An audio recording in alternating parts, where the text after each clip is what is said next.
Here we have verse 8 of the first chapter of the Gospel of Matthew.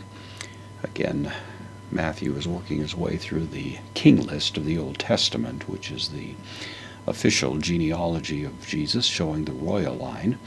We left off with good King Asa, as he's called.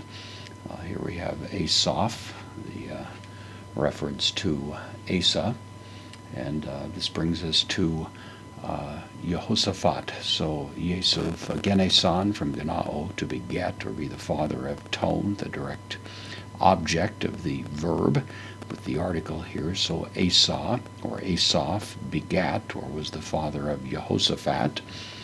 And then Jehoshaphat, Genesan, was the father of Eoram. Eoram is Jehoram in the Old Testament. He's not regarded as a good king. He was a rather miserable king, actually. He dies after about 7 years. Jehoram, Genesan, gave birth to. And then we have a very interesting thing, because actually in the Old Testament king list, Jehoram, who rules from 848 to 841, was the father of Ahaziah, who only rules for 1 year. Ahaziah is the father of Joash, who became a king, of course, at 8 years old, and ruled for some years. He is the father of Amaziah, who rules again for some time. And then finally we have Uzziah, and that's the character that is referred to here.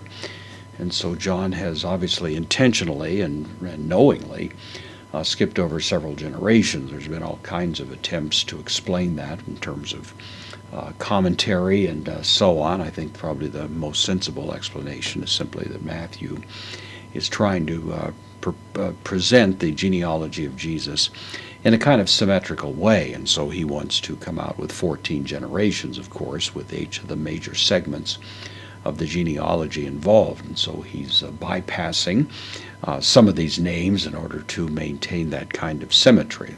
Obviously there's more that could be said about that, but I think probably that is as good an explanation as any, and we'll leave it at that for now.